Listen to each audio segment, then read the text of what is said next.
Hi, this is Sean D'Souza, and you're listening to the 3-Month Vacation Podcast. This podcast isn't some magic trick about how to work less. Instead, it's about how to really enjoy the work that you do and to enjoy your vacation time.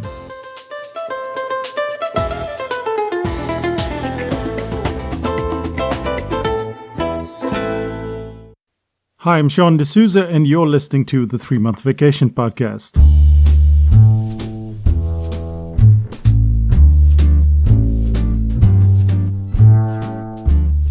Last month, I got an invitation from a group asking me to dinner. The dinner, it seems, was a group of startups. They wanted to spend the evening with Renuka and I and have a conversation about how to get started and then how to keep that momentum going. What they wanted most of all was the promise of the 3-month vacation. Yes, they were startups, but what would it take for them to get going? And then what would it take to stay going and still not spiral out of control? What would it take for them to become successful without being sucked into the mantra of more, and even more?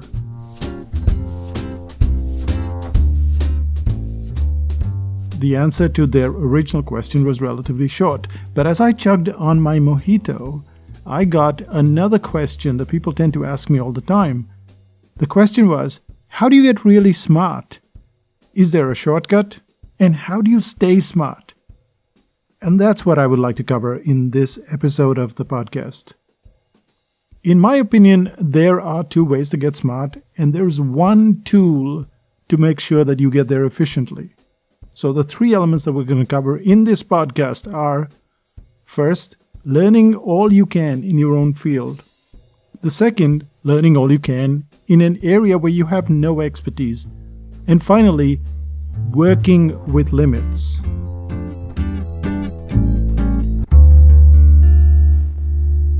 I wasn't always a copywriter. I didn't always write sales pages or articles. While I was in university, I decided to earn some money by selling my cartoons to newspapers. A newspaper called the Indian Post had just started up in Mumbai, India, and I was encouraged to meet the features editor. She went by the name of Reena Kamath. Reena, or Chips as she was called, was this incredibly kind and educated person. I was, in my own head, a cartoonist, but not a very confident one. What Chips Kamath did was to give me enough confidence to push my art a lot more. She encouraged me to learn how to cartoon even better, so that I soon published my work in other magazines, other newspapers, and by the time I was headed towards graduation day, I had 2 daily comic strips in 2 big newspapers.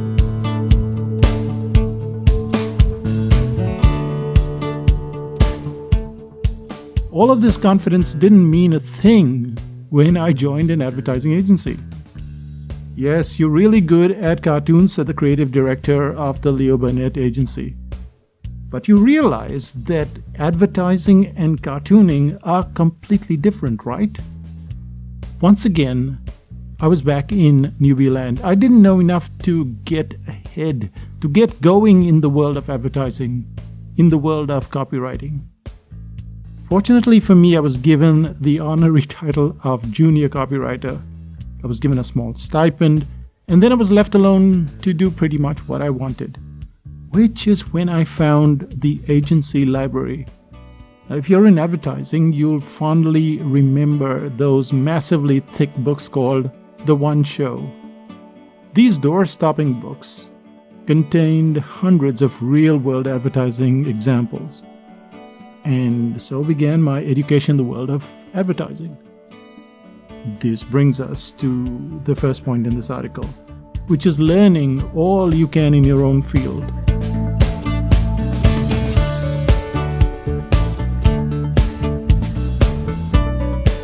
The very concept of learning everything is, as you know, impossible. Yet, what choice do we have? Everything seems to rush along madly, and just to keep on top of things is quite a task. But do we have a choice? Back when I was in the Leo Burnett agency, the library was enough to keep me busy for months on end, And today, we have more in a folder in our computer than we had back then. Armed with little choice, here's what I do today. I read as much as I can. I plow through as many books as possible. Right now, I have 8 books sitting on my desk, and at least 4 to 5 unread on the Kindle. There are months when I'm reduced to reading books at a snail's pace, so I find it easier or smarter to read magazines and articles instead. However, my secret weapon is audio. If I'm standing in a queue at the supermarket, I'll be listening to audio. I go for a walk every day, and then I'll have some coffee. But then I manage to chomp through an hour of audio. Even while I'm making breakfast, I'll be listening to a podcast in one earbud, and I'll tell you why. On the road while walking, it's very easy to focus on the podcast. However, when I get home, my wife Renuka will suddenly pop in from the garden, and she'll want to give me some news, some information. So when I have both earbuds, it's like, hey, I'm busy, don't disturb me. So I have a single earbud, and I keep that on whenever I want to keep listening without completely shutting out the outside world. Does this mean that you have to be learning all the time? No, it doesn't. You can listen to music, you can watch videos that go nowhere, or simply bounce back into Facebook. Even so, one of the key elements that make people smart is that they don't believe in inborn smartness. The greatest champions on the planet aren't great because they were born that way. The gold medalists keep pushing themselves long after the silver medalist has gone home for the day.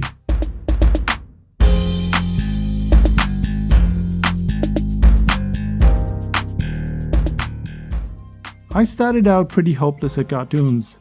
If you've seen my cartoons, you might not believe this, but I've seen some of the work coming out of the Psychotactics cartooning course. I can tell you quite categorically, that even while drawing for the newspapers back in Mumbai, I wasn't as good as some of the work I've seen on the course. So what is it that makes a person better? It is, and you know this, it's constant learning. I was an aspiring copywriter, I was an aspiring marketer, I was an aspiring everything you can think of. And what's changed is that learning has made a difference. What makes you great at your skill isn't some bolt of lightning coming down from the heavens. What makes you stand out is being super knowledgeable in your field. Learning the pros and the cons of your profession instead of fluffing around trying to impress everybody else.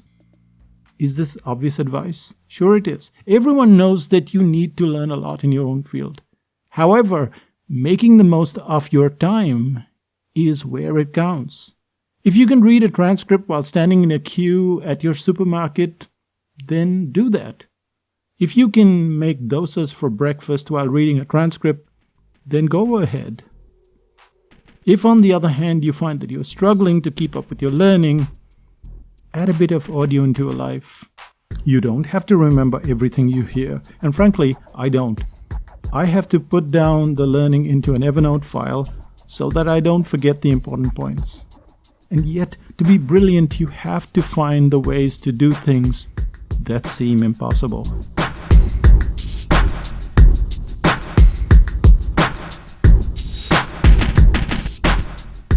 But do you have to pay attention to everything? No, you don't. You want to get rid of the braggarts. Those are the kind of people that put the dollar signs on their sites to entice you. Those people who make you feel like your subscriber list is so puny and how they're sending tens of thousands of subscribers through their funnels.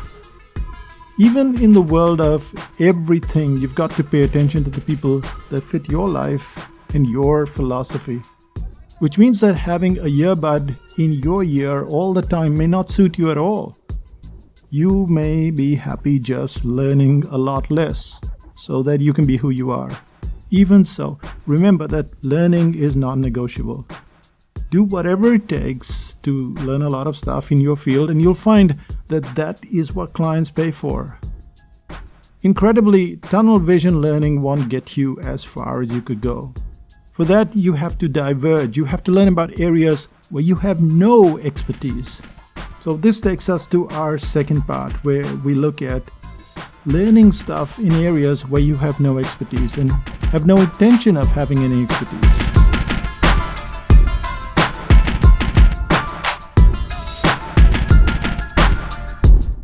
In July 2013, I went through a life-changing experience.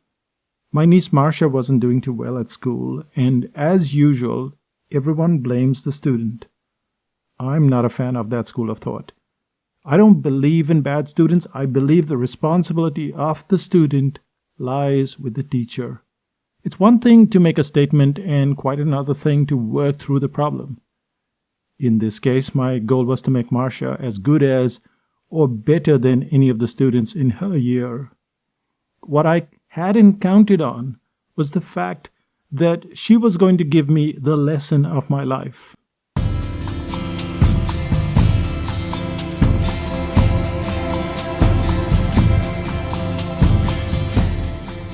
Before I started working with Marcia, I knew a lot about copywriting, about marketing. I knew a lot about a lot of things to do with my work. What I didn't know didn't bother me because I was in that tunnel focus. I was trying to learn more about the things that affected my business. When Marcia came along, she brought 1,000 questions along with her. How are clouds formed? What are the names of all the types of clouds? Why can we see Venus so clearly at night? These questions led me down a road from which I have never recovered. Do you know how Prussian blue got into Hokusai's painting of the Great Wave of Kanagawa? How does Google predict the common cold with astonishing accuracy? Why do wildebeest feast on one area of grass while ignoring the other? What role does the volcano Aldoniolengai play in the epic migration of the wildebeest? What are cyanobacteria? These questions have nothing to do with your business. They have nothing to do with my business. Yet, sitting down with Marcia, and we always sit on the ground near the sofa so we can learn, all of this sitting down has taught me so much about the world around me. And then it went a bit further.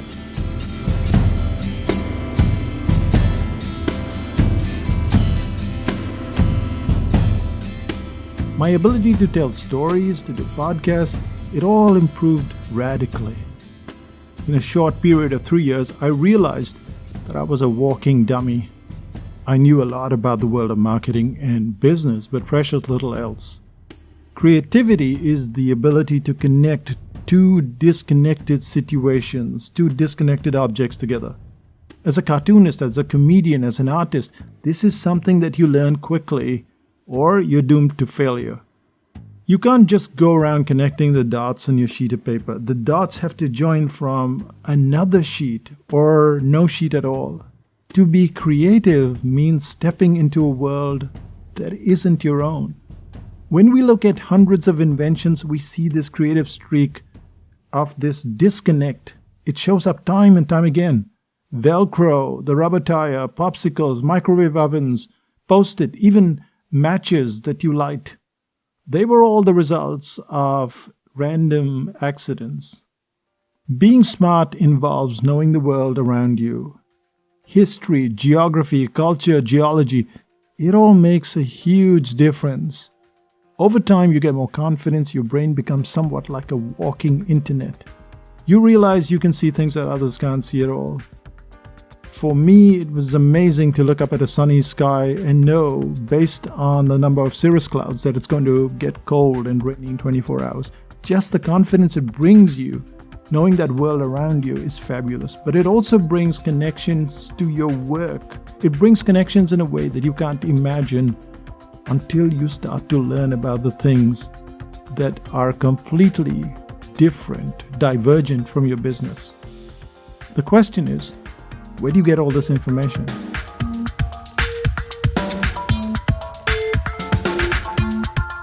It's always been in books and magazines, of course. The New Yorker magazine has almost always jumped madly from malaria to construction, from automation to the Suez Canal, from the Beatles to Vermeer. And today, they continue to do so like many other magazines. that cover a range of extremely interesting topics. Equally, though, are books that you can get on Amazon. Books that explore the concepts of meditation, puppet masters, something to do with the Maasai. Books and magazines are only part of the mix, and you can learn from podcasts of every kind. I listen to the New Yorker Hour, of course, which tackles everything from Venezuela's crisis to a fascinating interview with Bruce Springsteen. To be single-minded in your quest for knowledge in your own field is a very good idea. However, it's when you step out that you learn a lot more. You become a lot more confident, and you start to make connections that lead to a better life.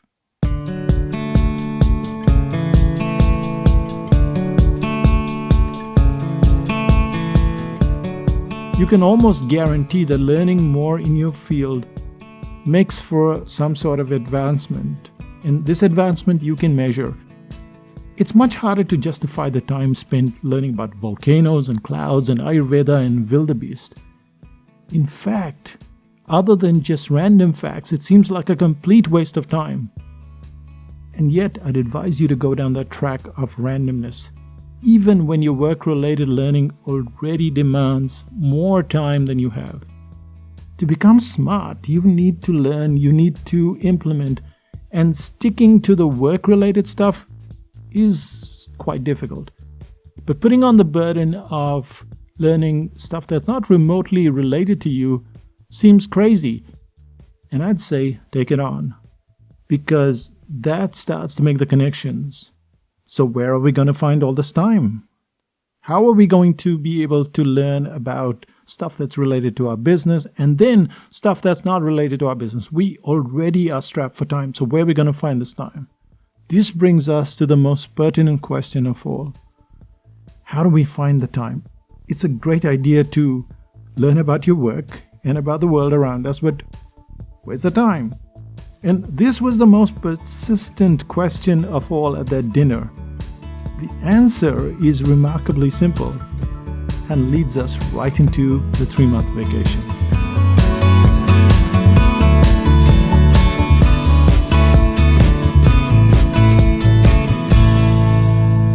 Imagine you had 4 months to write a book.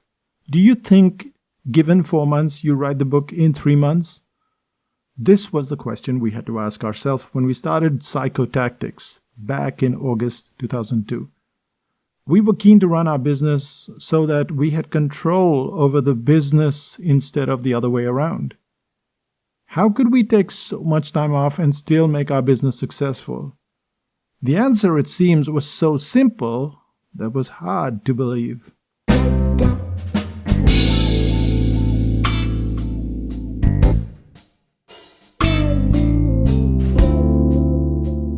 The answer is to put limits on your schedule. Put limits on your schedule. That's it. The most frequently asked question I get is, how do you manage to take 3 months off in a year? And the answer is, we assume our year is 9 months long. That's it. We assume our year is 9 months long. Now imagine you finally started up a business, or let's assume that you've been in business for a while. How long is your year? The concept of limits is what makes you smart. If you look around the internet today, you get two sets of people. People who seem to be working like maniacs to keep doubling their income, or those who are supposedly living the internet lifestyle, but still check email, do work at the beach. They do stuff while they're on vacation. And of course, to each their own. But hear me out. What makes your brain smart is downtime. Having the time to rest allows all that connected stuff and unconnected stuff to come together. This is when your brain works best. It works best when it's at rest. The way to give your brain a rest is to enforce limits.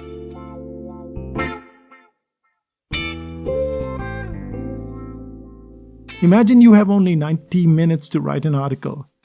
What can you do in 90 minutes?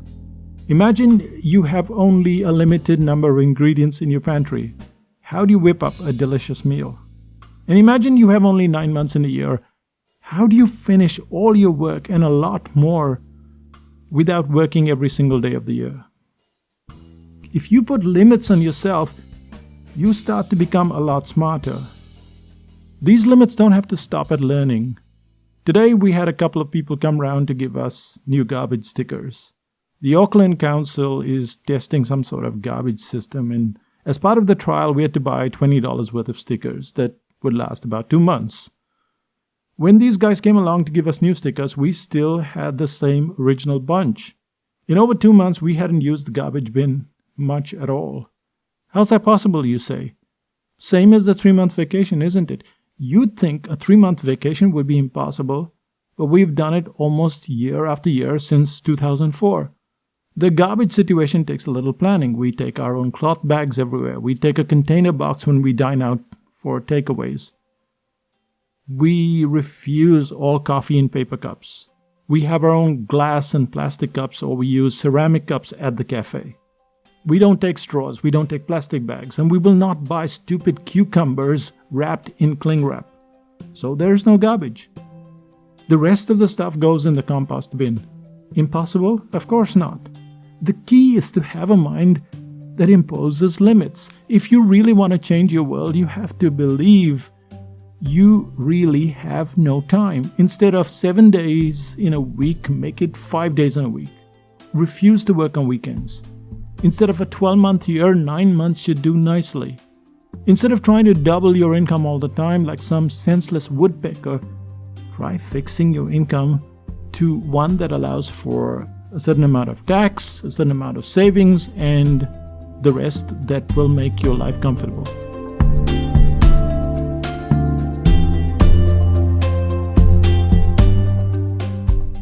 Your smarts come from limits. They also come from learning. Both learning in the areas of expertise and totally outside your expertise range. The vast flow of humanity just ambles along without really putting in the effort to make their work smarter, or even to make their break smarter. And so it goes, year in and year out without too much of a change. It's easy to do average work. It takes a much smarter mind to do something really outstanding.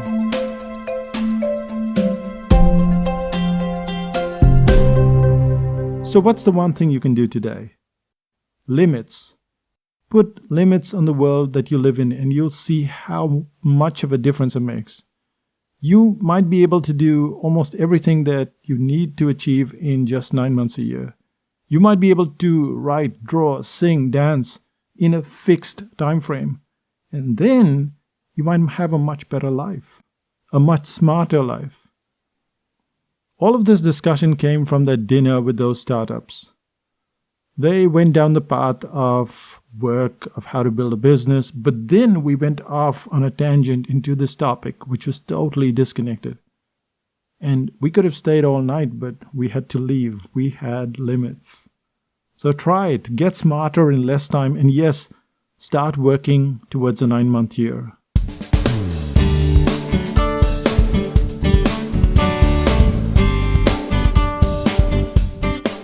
So what's happening in Psychotactics land? In a week from today, we'll be in the South Island. We'll be doing the workshop on how to create a great landing page. And of course, we'll be drinking wine and enjoying the South Island scenery, which is absolutely spectacular. You just have to get to New Zealand someday. I hope that you've enjoyed the podcast, and I hope you'll join us in 5000 BC. Later this year, we're going to have the article writing course. That's somewhere mid-July.